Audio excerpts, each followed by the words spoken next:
castidad, una bellísima virtud que nos hace semejante a los ángeles, pero que es tan despreciada en nuestros días. Por eso quiero compartir con ustedes la vida de un santo que vivió poco tiempo, pero que marcó la historia por su ejemplo de castidad. Yo soy el hermano Alexandre Cavalcante de los Heraldos del Evangelio. Este santo que vamos conocer hoy es San Luis de Gonzaga, proclamado por el Papa Pío XI como el patrón de la juventud cristiana. Luis nació en Italia y su padre, el marqués de Chatillon, Don Ferrante Gonzaga, fue príncipe del imperio. Su madre llamábase Doña Marta y fue dama de honor en la corte de Felipe II, el rey de España.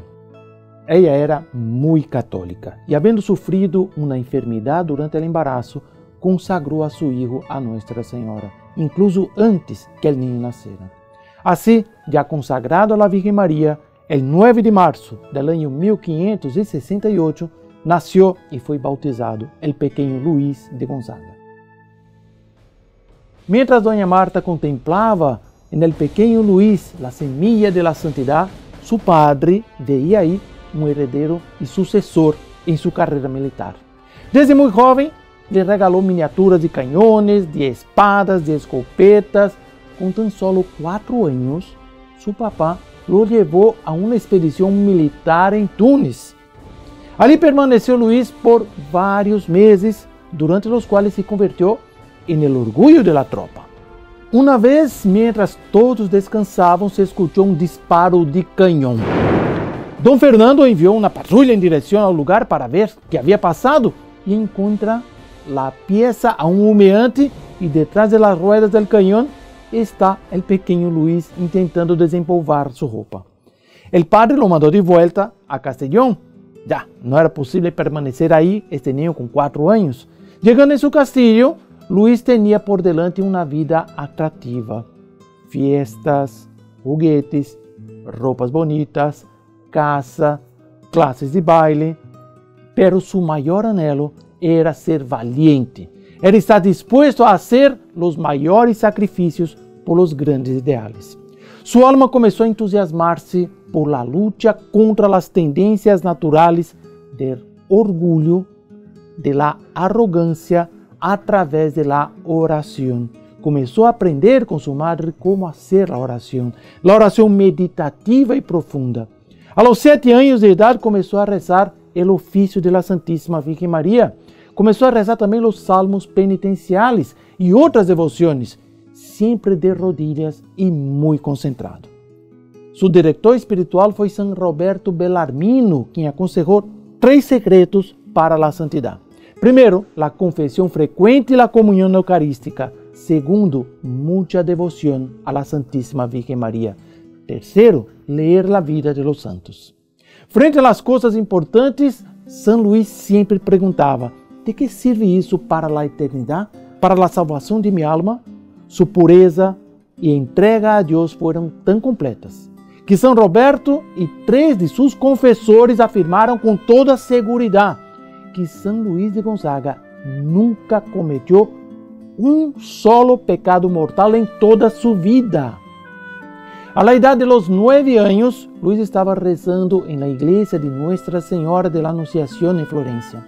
Allí estaba recogido en oración y los ojos puros de la Santísima Virgen María lo tocaron profundamente. Ante el cuadro de la Anunciación hizo ahí el voto de virginidad perpetua. Esse voto ele mantuvo de modo exímio durante toda su vida. Luego hizo una confesión general de todos los pecados de todos los años de su existencia y desde ese día en adelante nunca más miró a los ojos a una mujer.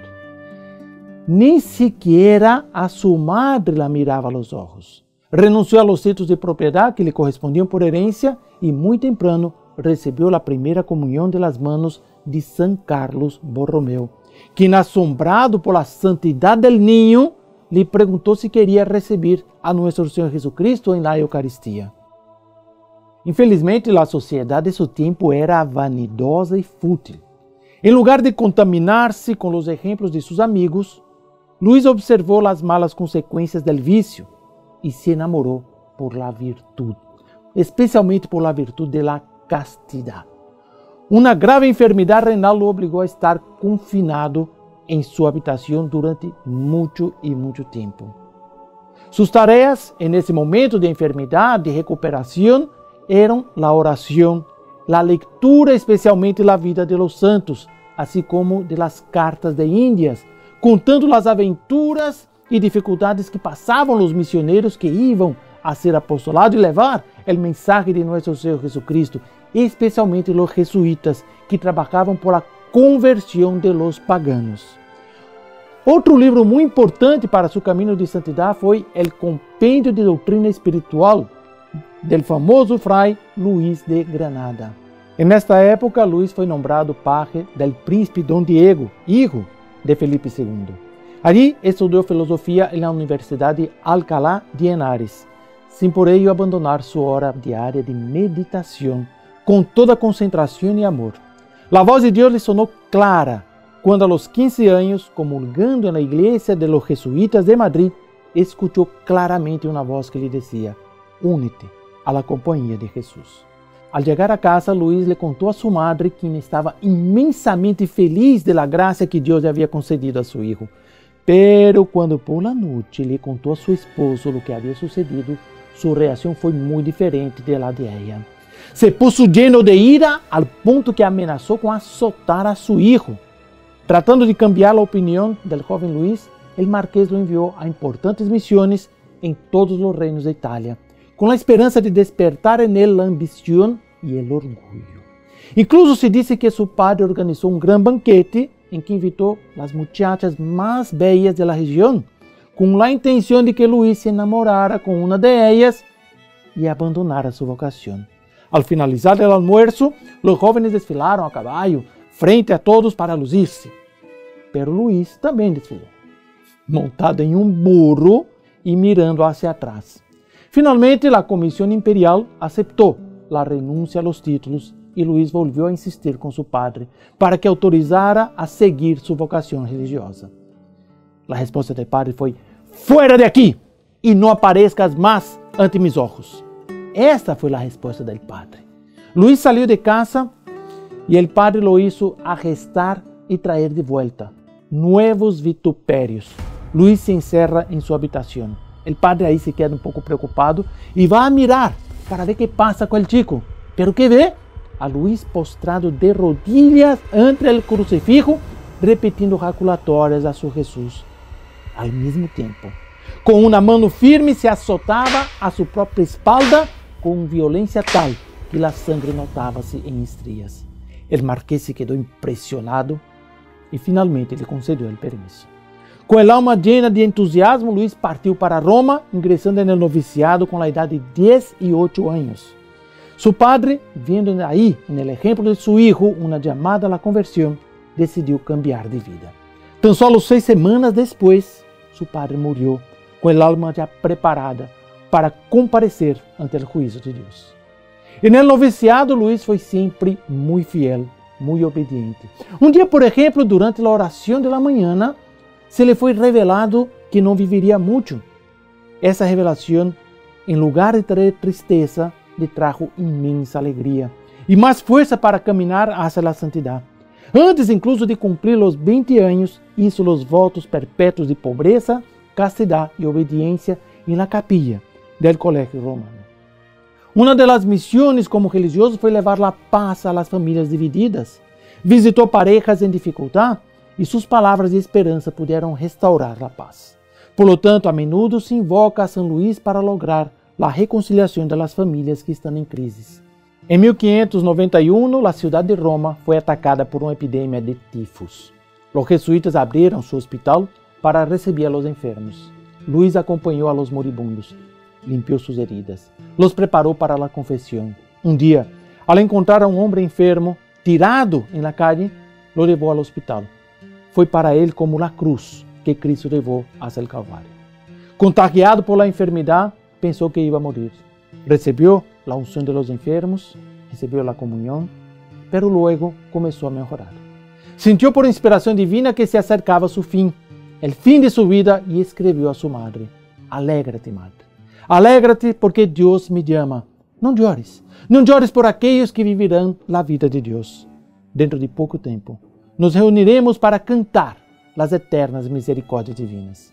Durante uma noite, o jovem entrou em êxtase e lhe foi revelado que moriria em la octava del Corpus Christi. Durante os dias seguintes, repetiu as palavras del Salmo: que alegria quando me dijeron, vamos a la casa del Senhor. El dia previsto.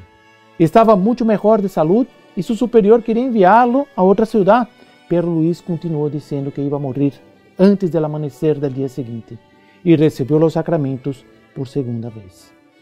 A la última hora da tarde, os médicos disseram que não corria nenhum risco. Pero aún assim, o jovem Luís pediu ao padre Belarmino para recitar as orações próprias para a hora da morte. O enfermo solo dijo: em tus manos, Senhor.